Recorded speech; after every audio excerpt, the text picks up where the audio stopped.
Hello, welcome to the newest episode of my garage podcast.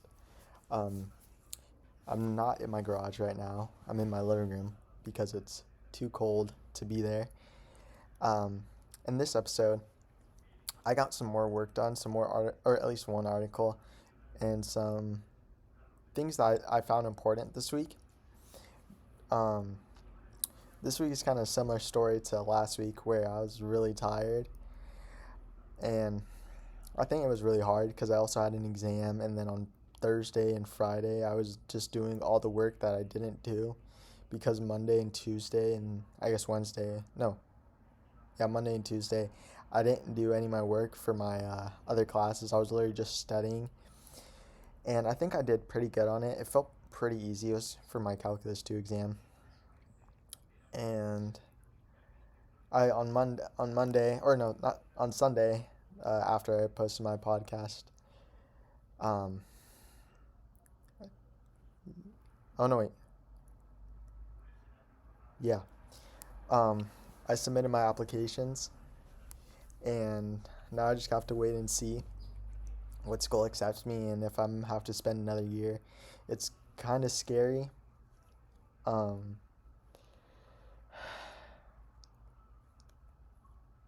I'll get to that part secondly, but kind of the main thing I want to talk about this week, kind of something I found interesting, was how how Netflix is gonna be set to buy. Mm, how Netflix is set to buy Warner Brothers Discovery, and that deal was just announced this week. And I'll get into what this will mean, like how this will work, um, and kind of like the ethics of it, because a lot of people, especially like Bernie Sanders, which I'll get into, he was questioning the ethics of it, and I'll specifically tell what they're like, what he's questioning, or what he felt really harsh about the situation, and some more questions that kind of arose and that I think will get answered is like, what will this mean for streaming services going on? Because for HBO is a subsidiary, or Warner Brothers owns HBO Max, and that's another streaming service, and also the amount of other like Warner Brothers products that are on other streaming services like Hulu or Peacock, and what this will bring forward. Um, and so, kind of firstly, why is Warner Brothers selling? Why is this happening? And well, Warner Brothers is a very old company. It's been in Hollywood since the inception. It's kind of one of the biggest names in Hollywood. So how is it failing, and why is it trying to sell and try to make back money that it's had? Well, firstly, it's pretty obvious, or kind of based off their last projects, like the all the Batman movies, all the newest besides the one with Robert Pattinson, all the Batman movies, the Justice League, and all those besides, I guess, um, Peacemaker, they haven't really been performing well, especially like Flash, and they just haven't been box office hits. And this is kind of this is kind of due to the shift in more people spending ever since COVID. There's been a shift towards more people spending time at home, watching movies at home. And because of this, Warner Brothers has not been making a lot of money, and they're accumulating a lot of debt. And with this buyout, that debt's going to be paid off. And Warner Brothers wants to shift to a more modern, to shift to adapt to these modern times where more people are spending at getting streaming services and less people are going to the movie theater. Um, and it kind of wants to streamline and just kind of adapt to the current climate of the world, I guess. And on Friday, this is when this deal took place. Netflix announced its $83 billion deal to acquire Netflix, and this deal hasn't gone through. There's still a lot of legal holes that they have to go through. And with this deal, Netflix will have more power when it comes to theater owners and entertainment industry unions because they're Warner Brothers distributes directly to it's a studio, so it produces a lot of movies. It works with unions very closely, and now that Netflix is having its own um, studios, I guess, um, they get more influence. They get, especially in the United States, because a lot of these movies they're kind of like that are a lot of these Netflix originals are being um, produced by like independent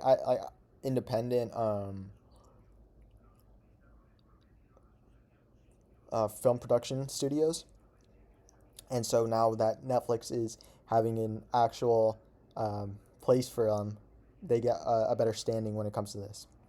Um, as well, because it is Warner Brothers, they will have big franchises such as Harry Potter and Batman will be going to streaming services, and this will give Netflix a big boost to entice customers to come to their website. Even though Netflix's model is at home entertainment, they will continue to have movie theater releases and use Warner Brothers Studios Discovery, that's the full name, to release movie to have movie releases in theaters, and that's why they have a better they're gonna have more influence when it comes to theater owners, or they're gonna have a better standing when it comes to theater owners. This deal will bring in big benefits for Netflix, primarily bringing in new customers, more people wanting to come and look at Netflix for from die hard Harry Potter fans and other franchises that they have produced. And even if they only come to look at Harry Potter and watch Harry Potter movies, they're still bringing in people that are buying subscription for the month, and in that hopes that they come for Harry Potter, they stay for Netflix, they stay at the other projects that they've had, and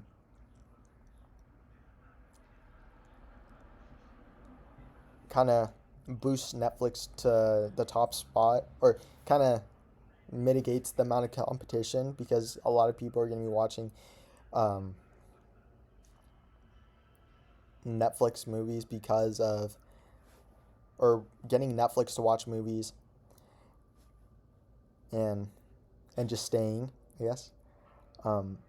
Additionally, the way that Netflix operates the way that Netflix operates and the way that it works is that it buys a license for the content, or the media, or the show or the movie that are streamed on the service. And with this deal, it allows Netflix to have a movie or show permanently on the site instead of having it for a set amount of time and having the license permanently, because they are buying Warner Brothers are going to have all Warner Brothers licenses, or off my intention, because the deal's announcement, it's just the deal got announced and there's still a little bit of logistic errors, or like corporate things that need to be solved. Right now, with the ever-changing state of the entertainment, having an edge and adapting helps Netflix stay ahead of competitors and helps them not to fall behind. So this is a big move and a very positive move for Netflix. And what Netflix aims to do with this deal is to build upon what Warner Brothers has already done, innovating and building upon, and just like taking with the core of Warner Brothers and adding to it, and just basically innovating it. But some have doubts about what Netflix is doing. Specifically, an unsigned group wrote a letter to Netflix saying that they have grave concerns about what's going to happen. Well, what this means, and just like in the film and entertainment industry. Also, Bernie Sanders said on Instagram, I'll read the quote directly. Netflix is swallowing Warner Brothers Discovery. This is not just another corporate merger. This is about the growing out of control concentration of ownership of media. And Sanders said that on Saturday. And his main concern is that there is becoming a centralization, essentially a monopoly. And it raised the ethics about big companies like X, Netflix, Google, and Amazon gaining more and more influence, essentially creating the illusion of a free market. And this is scary because of antitrust laws and all these other things I'll get shortly into what this will mean going further when it comes to what these big companies can get away with. And Warner Brothers Discovery is known for many things and is a staple in Hollywood. And just kind of some of the things that they'll be getting in this deal is not just Harry Potter, but classics like Casablanca and The Wizard of Oz.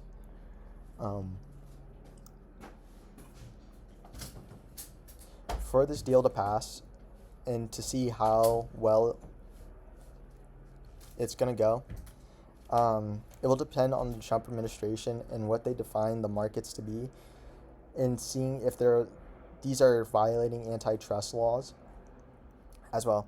This deal will also depend on antitrust regulators in Europe and what they will do, basically, and seeing what they define the markets to be.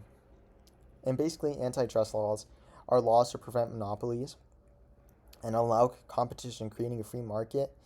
And I guess an example of this was in the 1800s, where the Carnegie Steel Company, where they were practically a monopoly, and they got shut down, or they had to disband. It may not be Carnegie, maybe it be another name, but basically they had to disband and separate into different companies because it was not allowing a free market, and a lot of the companies had to get split up to allow competition and innovation. Even though I personally believe this has gone past it, I feel like there's an illusion of choice. For example, Netflix and Hulu. When it comes to consumers and what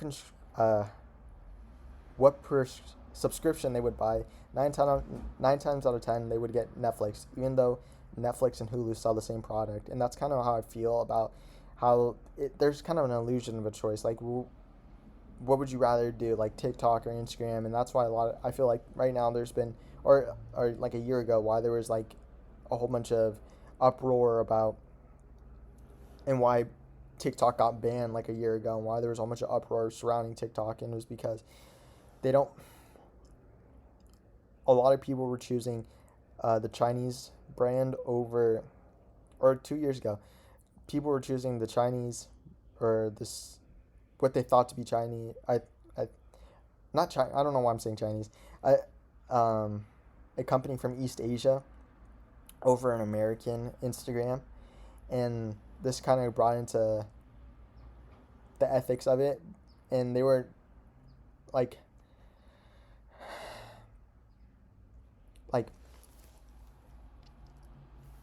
and even though there was a competition from another place, the U.S. wanted to ban it because they couldn't have control over it. And also, I could see why there was uproar about it, because there's basically, how often do you get like a permanent ad on TikTok, how often do you get ads on TikTok? And that's why a lot of people were saying like they're on TikTok, they're selling your information, and kind of why that whole situation got brought up in the first place. And right now that deal has been extended, or that situation got extended. So it's still going on, but it's still going on. And what they're hoping to do is to bring it to the U.S. And I don't know. I just feel iffy about the whole situation. And then I also I got that information from the Wall Street Journal and the Oh, well, you can't see it. But basically, it was an article by Natalia Rocha, Natallie Rocha, Rocha, and that's kind of what's being brought in for the Netflix deal. And this week, I had an English assignment, and I had to, I guess, write a final reflection. And this also brought up some other things. And basically, the main, I guess, the main point I want to bring up is common sense, and how I feel there's been a lack of not common sense, a lack of critical thinking. And I see why in college especially, why they teach you common sense, because a lot of us are going to be going into fields where we need to have critical thinking. We need to look out for other people, specifically people like engineers or people in finance, where they're working for like companies like BlackRock, where it could be seen as unethical. And like engineers, when they're going to work for Lockheed Martin, a company that helps design fighter jets and just tools used for the military. And the reason I find that, originally I thought when I had to take all these classes like English and like psychology and like film and media, I just thought it was useless. I was like, I'm right now in my community college, and I have to take those in order to transfer. And I was always wondering why we needed to take these classes, but I feel like the more that I take them, the farther I've gotten in taking them, the more I've found a realization of why we need these companies or these classes. And I feel like it's in order to create a better person, because a lot of these things are about critical thinking and understanding logical fallacies, like making a hasty generalization. Like, example I saw was or like this kid was in Hawaii, and then he saw like In-N-Out on the map when he was looking for In-N-Out, and he just like hastily assumed that the In-N-Out headquarters was there. And that's like what these classes require you to do, is just like to examine all the information that you see, and take it one step at a time, and just realize what really is going on, like what you're really seeing, instead of assuming all these things like hateful rhetoric that you see, and just like seeing that there's people that are lesser than you. And I feel like these classes are just all around just to create a better person, and just to help shape the youth and create a society that that values information. And that's why I find all these, especially these like MAGA Republicans, they're saying not to go to college and go to unions and go to trade schools, even though those are good professions. But lawyers, doctors, and all these people are needed. And I think that's why, especially Republicans and people in that like high power places, they want to keep the youth or the general population uneducated. And they want to keep them uneducated because they're going to realize that capitalism doesn't really work in the long run, and how it's just going to cause revolts and all these problems. And that's why they want to keep making expensive college so expensive, and I guess not give options, especially social programs, which they could help benefit people to realize the importance of school, and the importance of why you need to stay educated and constantly learning, and stay constantly learning. And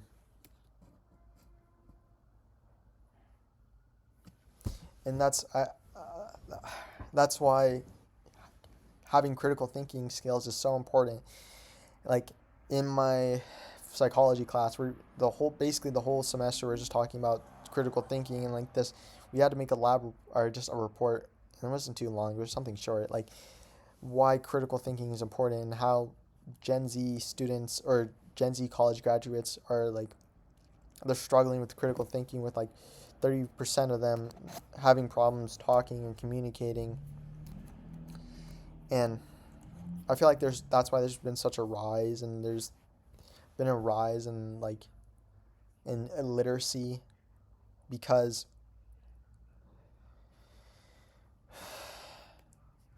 there's like things like AI and like artificial intelligence, they're just doing it for you. I don't know. I just feel like the whole situation is scary, and I just feel like critical thinking is really important. And talking about artificial intelligence, kind of a segue into the next point. Um, so basically, I don't think I've said it, but some people are arguing that there isn't an AI bubble because of revenue, but because of that same revenue, some people can argue, and I'll explain why people are arguing that there's a bubble. And in short, these companies have been facing funding each other. I have mentioned in like I think maybe 2 weeks ago, but it starts with Nvidia. Nvidia um, has been in talks because it is the one producing chips, and that is why earning reports like 2 weeks ago on I think it was on Thursday, or maybe 2 weeks ago on Thursday, why earning reports were so important and why so many people were watching earnings reports of Nvidia. What makes people question, and I feel certain about the bubble, is because of the amount of the amount. Sorry, I'm just looking at my notes. The amount that these companies are spending to innovate without having any revenue. Some may say they have revenue, but it comes from Nvidia, which is buying these companies. They're giving out loans. They're just helping these companies. They're making deals in order to give the illusion that these companies have revenue. And then those same companies from getting buyouts and getting loans from Nvidia are putting that money back into Nvidia, buying chips, and that's kind of giving this circular flow of revenue, even though the same dollar that was given to Nvidia is getting back to Nvidia. Brain fart. I was trying to say something more complicated than it had to be. Um, um, and for these companies, it's giving the illusion that they're having revenue and they're getting money. And I feel like for these companies to start making money, they're gonna have to go beyond a subscription-based platform to use the AI models. And what is needed is something more than that. What is needed is more than what is currently happening, because with the amount of money that's being spent, like upwards of $500 million just being spent, billions and billions of dollars have just been spent in this AI market, and there's kind of been no revenue. And they're going to need to eventually make that back. They're going to need to pay investors back, or they're just going to lose out on their money, or they're going to have to file for bankruptcy. And what makes this scary is that the amount of money that they're going to be getting from subscription-based models to use the platform is not going to be enough. So it's scary what might happen, because AI can practically do anything. It can create videos, it can create illusions, and it can basically do anything, good and evil. And so where they're going to get that money from is very basically very scary, or it's very frightening to say the least.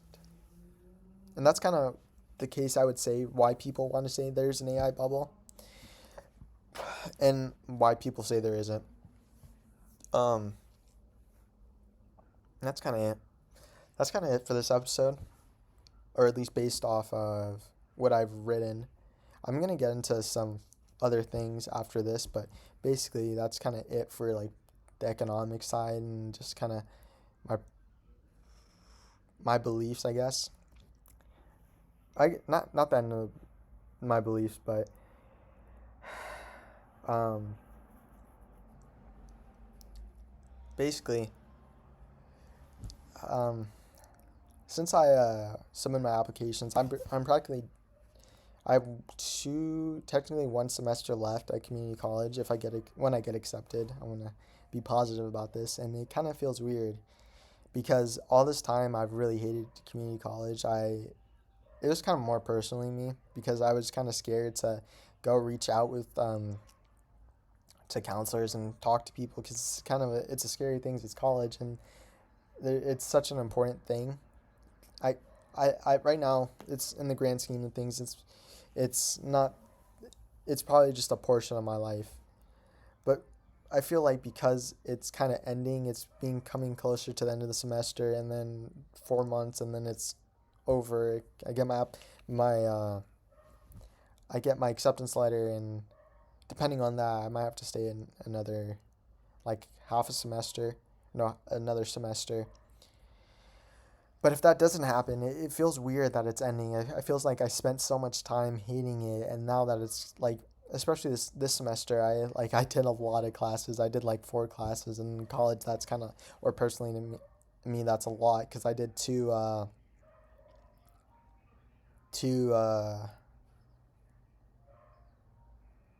like not GEs, not like general education, like psychology, English, or like those classes, but like two major requirements, like in order to get my diploma, or I guess my diploma, and it was scary because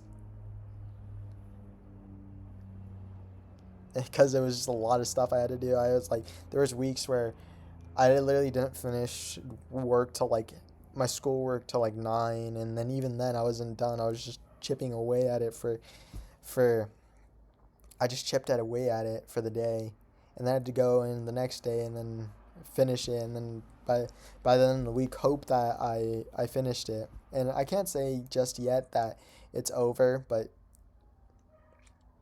there's a week left of actual classes, and then the next week after that I have finals, and I'm a little nervous about my calculus 2 final and my English final. Not really my psychology or accounting because I could just do those on um do those. I find those classes to be really easy, and it's pretty straightforward, especially accounting, or not really accounting, but psychology. I find pretty straightforward, and now that it's coming to end, it just feels weird. Like I just remember all the time I spent hating it instead of enjoying it, and realizing that this is just a portion of my life, and these clubs that I joined and this podcast that I started. I think over winter break I'm gonna take like a 2 week break from doing this, or depending on how I feel. But I'm gonna get back to it when the winter session starts. And it was kind of, I felt like it was just really.